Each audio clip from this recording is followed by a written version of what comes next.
What's going on, everyone? Welcome to another episode of The Remote Real Estate Investor. I'm Michael Albaum, and today I'm joined by Anson Young, who is an investor, agent, wholesaler out in the Denver, Colorado area. And he's going to be talking to us today about how do you find off-market deals in today's market environment. So let's get into it. Hey everyone, before jumping into the episode today, I would just like to encourage everyone to leave us a rating or a review wherever it is you listen to your podcast. They are super, super helpful for us in getting out there to a wider audience. So if you like the content we're producing, or even if you don't like the content we're producing, we'd love to hear from you. Let us know how we can improve and do better. So thanks so much, and let's get into the episode. Anson Young, what's going on, man? Thanks so much for hanging out with me today. I appreciate you. Yeah, thanks for having me. This is awesome. No, I'm super excited. So I know a little bit about your background, but I would love if you could share with our listeners who might not be familiar with you, who you are, where you come from, and what it is you're doing in real estate. Yeah, so I come from Denver, and we were just talking about how there's not many natives left, but I was born and raised here. And what I do is since 2006, 2005, I've done investment real estate, fix and flips, wholesale, just now getting into kind of buy and holds, looking more into short-term market.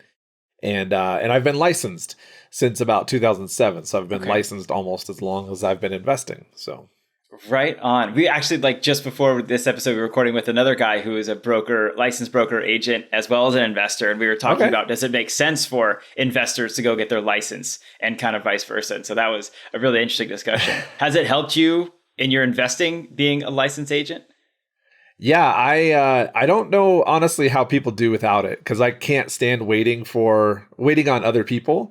So if I had to wait for somebody to send me comps, or if I had to wait for somebody to submit an offer, I would probably go insane.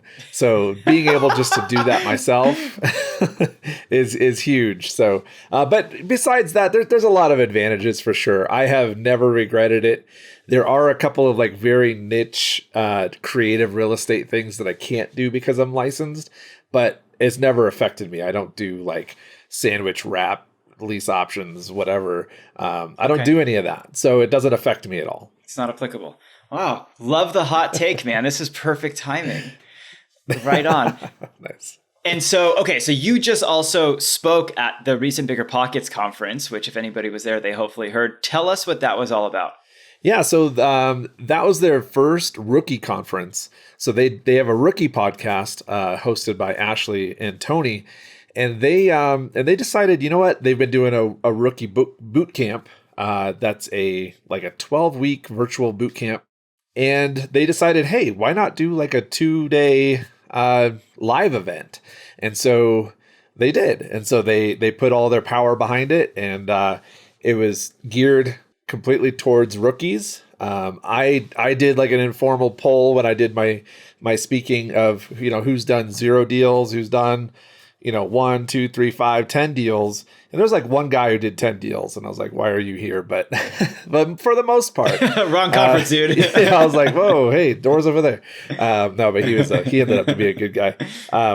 But no, I think that everybody there has done 0 to 1, maybe 2 deals.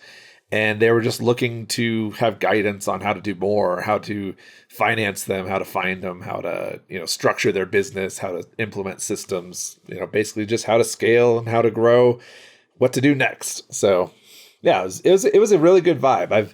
I've spoke at the, the big BP conference and the rookie conference, and the rookie was smaller and more intimate, and definitely everybody's there just to learn, as much as they can. So it's an awesome environment. Mm-hmm. That's so cool. And so you were speaking specifically about off-market deals, right? I was, yep. I think it's how to find deals in any market.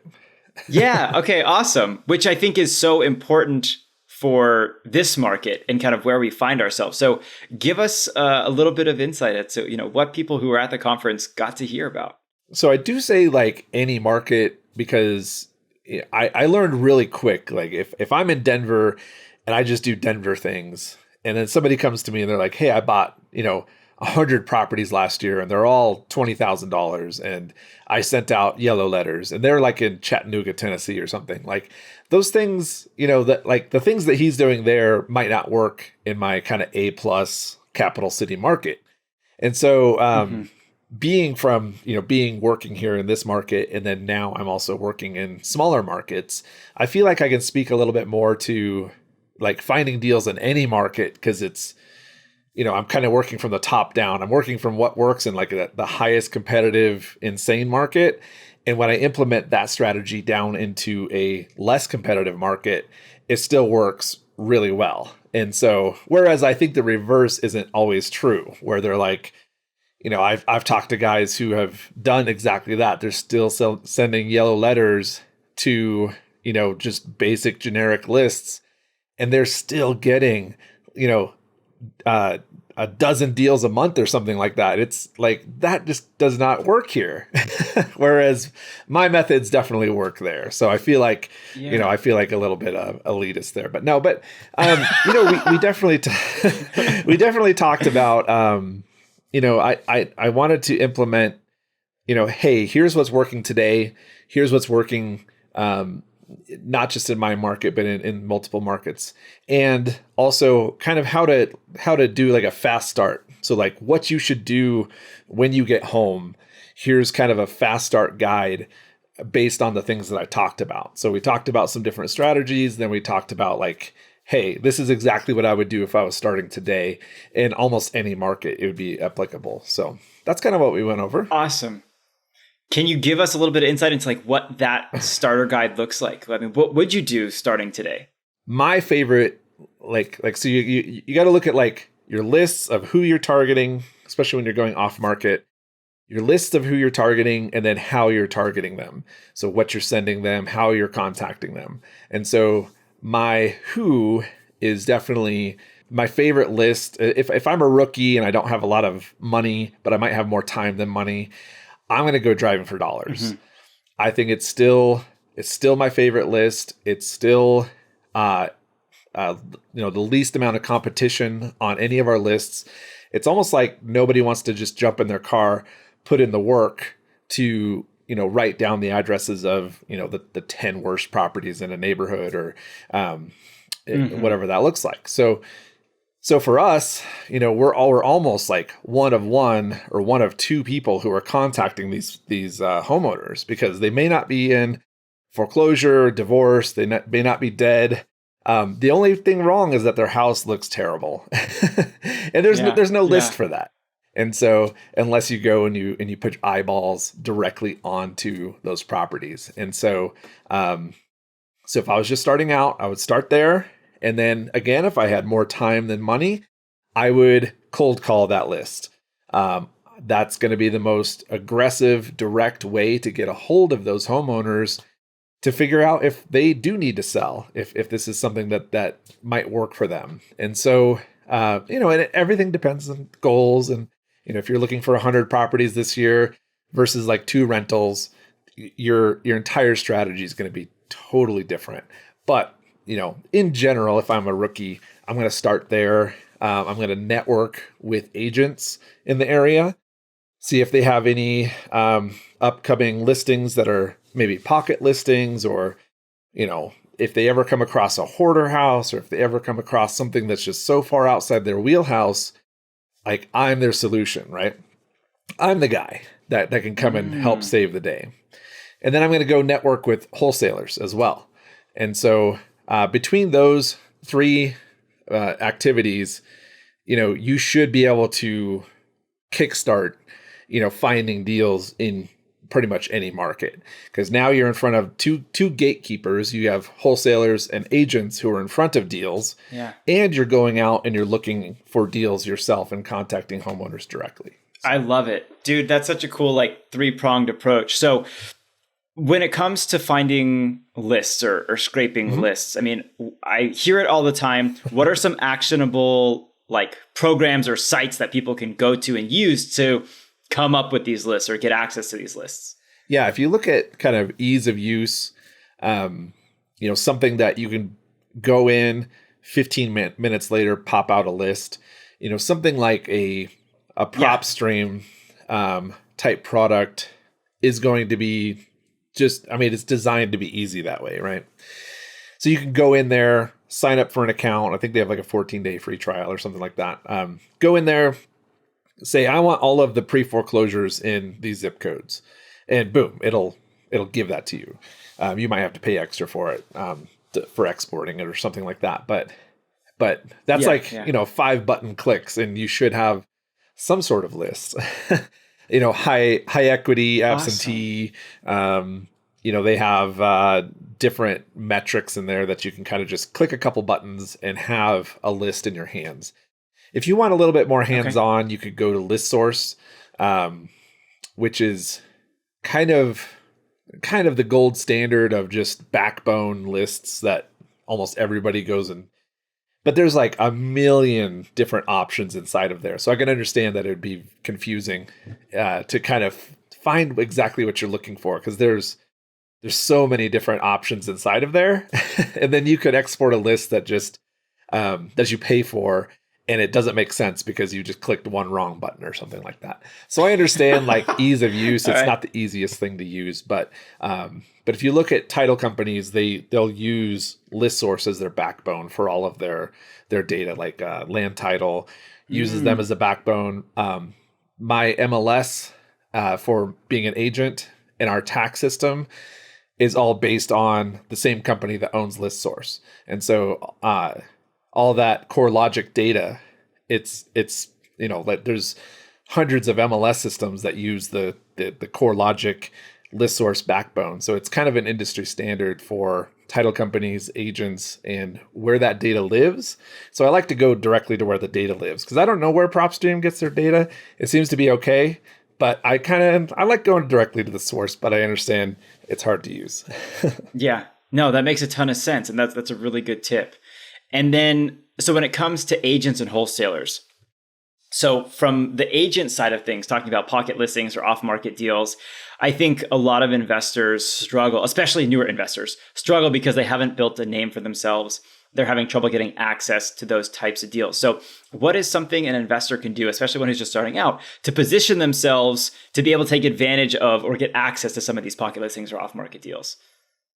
Yeah, so for agents do get hit up by investors pretty often. I mean, I probably get a couple texts a week from investors that are kind of saying the same thing, like, hey, we're looking for more projects. If you have any, listings that are just outside of your wheelhouse, let us know. We'll come in, we'll pay cash, we'll do, they'll do all the investor things.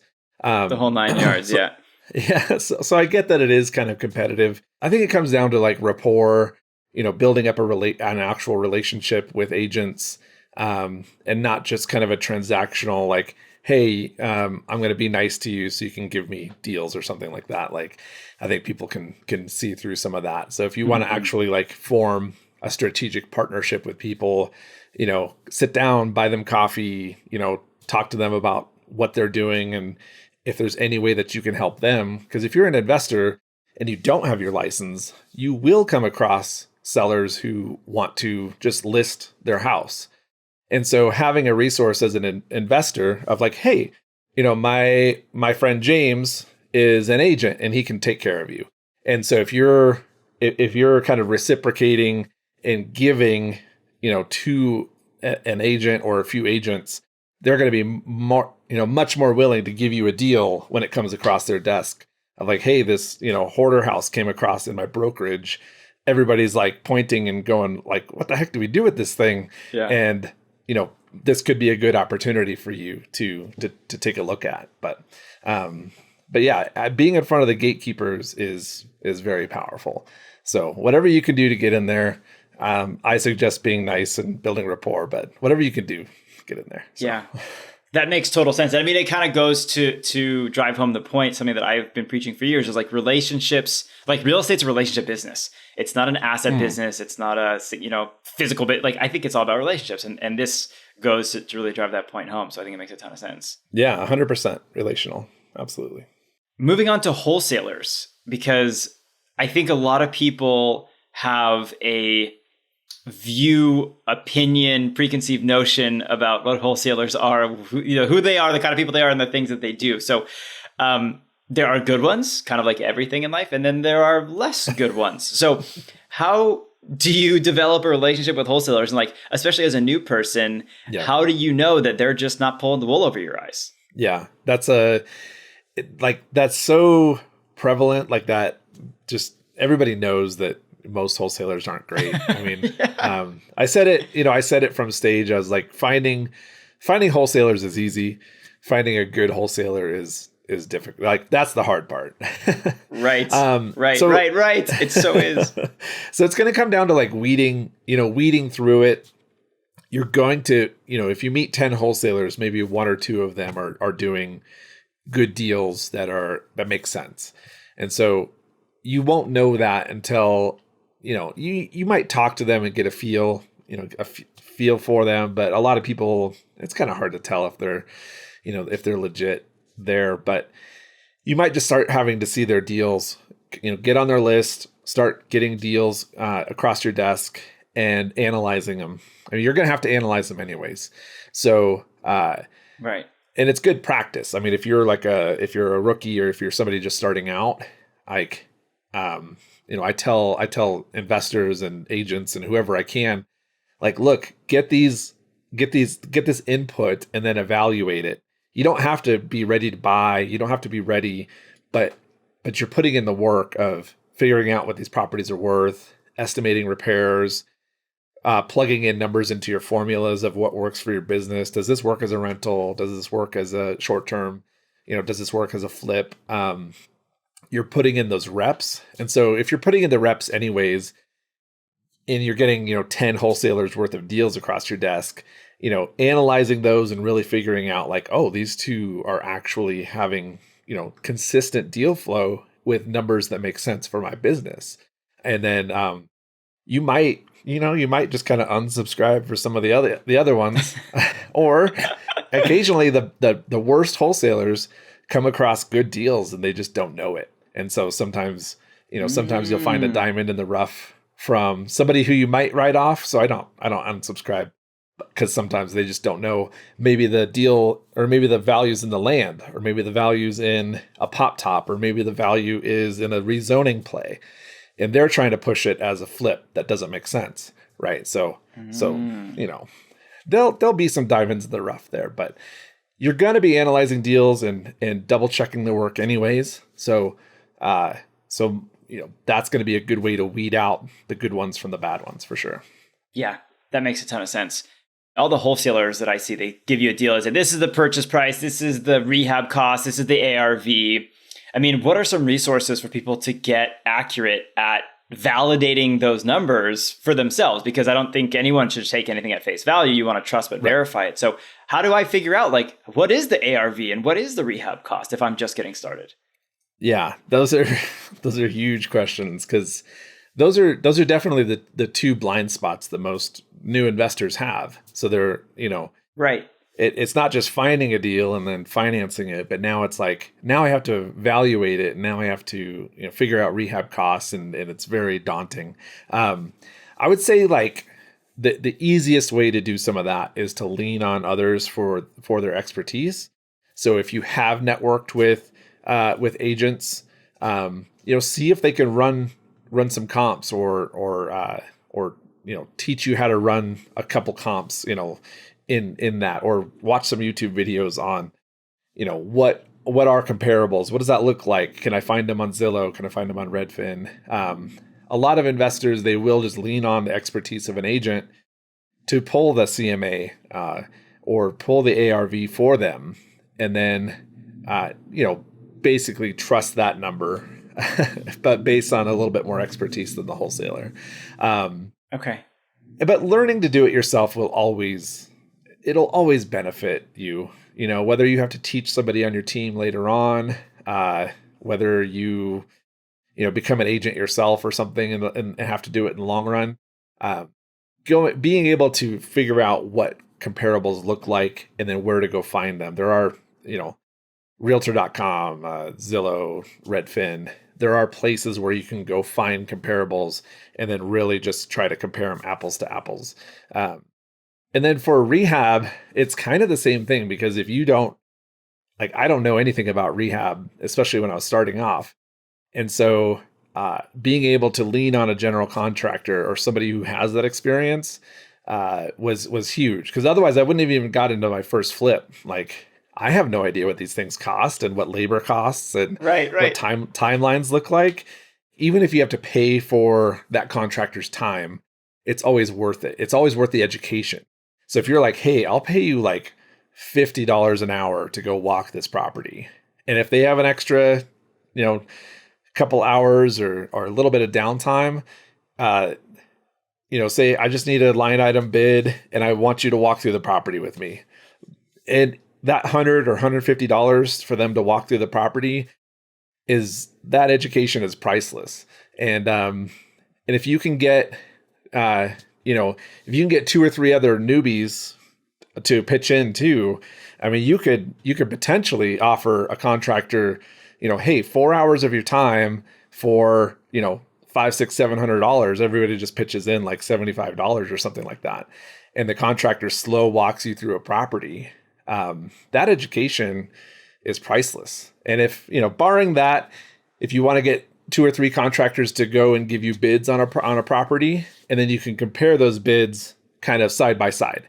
Like, this contractor is charging this for paint, this one's charging this for paint, this one's charging this for paint. Like, what's the real number? Do I just average it out? Like, this guy's way high, this guy's way low, this guy in the middle looks good. There's a couple different ways to kind of get a gauge and an idea of what rehab costs are. But I mean, there's a rehab book on costs, but the minute the book comes out, it's already out of date. Right, right. It's like 2 months later, it's you could almost just burn it and it wouldn't matter. Because so sorry, Jay Scott, but but yeah, like if you you go through a pandemic and all of a sudden labor and wood prices are just off the charts. Mm-hmm. A normal person wouldn't know that. But if you're in the business every day, you know that those things are going up. And so relying on somebody who's in the business every day is usually the way to go. Yeah, that's such a good point. That's such a good point, Anson. And curious to get your thoughts on like just the physical, like nuts and bolts of doing a transaction via a wholesaler as opposed to going with an agent or a more traditional route. What are some things that people should be aware of? And like, can they go get an agent to represent them as a buyer's agent still in a wholesale deal? Most good wholesalers will let you do that. They don't care. What they will do is they'll ask you to roll your agent costs on top of the price. So if it was $200,000 is their price, they might say whatever your agent wants to get paid, it's going to go on top of 200. It's not coming out of my cut. And so they'll the big wholesalers here in town, including I wouldn't say I'm a big wholesaler, but I have had buyers who bring their agent, and they can get paid just fine. It's not a big deal. Now the transaction is a little different depending on how the wholesalers are doing it. If they're doing an assignment, it's going to look a bit different than if they're doing like a double close. And so as an investor, you just have to know the difference between those two and what that looks like. A lot of times the earnest money is non-refundable. So know that once you put the money down on that deal, you might not get it back. Most of them are non-refundable. It's like $7,500 non-refundable. And that kind of covers the wholesaler costs if you don't close. Like, they're like, my earnest money's covered on my end, plus maybe a little bit of extra money for them for their time or something like that. But so no, in a normal real estate transaction, you have outs in the contract to get your earnest money back. In a wholesale deal, it's pretty much hard from day one. It's just gone. So you're either closing or you're losing your money. And everything else besides that is pretty sort of normal. They might give you an inspection window. They might just say as is, like, do your own due diligence. But they're not going to budge on price. They're not going to, if you uncover a structural issue or something like that, they still might not let you out with your earnest money because it went hard on day one. And so they're like, either close it or, walk away. Like those are kind of your options. So yeah. On a normal real estate deal, you might have more contingencies for your inspection and stuff like that. And then most wholesalers are looking for either hard money, cash, or something that closes fast without any headaches or issues. If you come in with an FHA, offer and you're trying to buy a wholesale, I don't know if the wholesaler is going to take your offer because there's still an appraisal. There's still like all these other hoops to kind of jump through. Right. So you might just have to go get a hard money loan for that deal. So Anson, I'm curious to get your thoughts because the ins and outs and kind of some of the risks I would say associated with a wholesale deal tend to be or sound to be a bit higher than a traditional MLS deal or just a traditional transaction. So for that reason, do you think that wholesale deals lend themselves just by nature, by virtue of the deal, to more experienced investors, or have you seen newer investors utilize wholesalers and break into the market? I've seen both. I would say as long as you know what's going on when you go into it, all the things that I just talked about, like your earnest money being hard and having to have fast funding and all that stuff. I have seen brand new investors who haven't done any deals. They'll buy like a triplex from a wholesaler, as their first deal. So it happens all the time. The hoops are just a little bit more to jump through and to figure out like, hey, if it is an assignment, that's what this looks like. If it's a double close, that's what this looks like. So just knowing those things going into it, I think any new investor can utilize wholesalers as a resource for sure. Yeah, shouldn't be a problem. Okay, great to know. Anson, this has been like super fun, super eye-opening, man. If people want to reach out to you, learn more about you, ask you some follow-up questions, where's the best place for them to do so? Yeah, you can find me on BiggerPockets.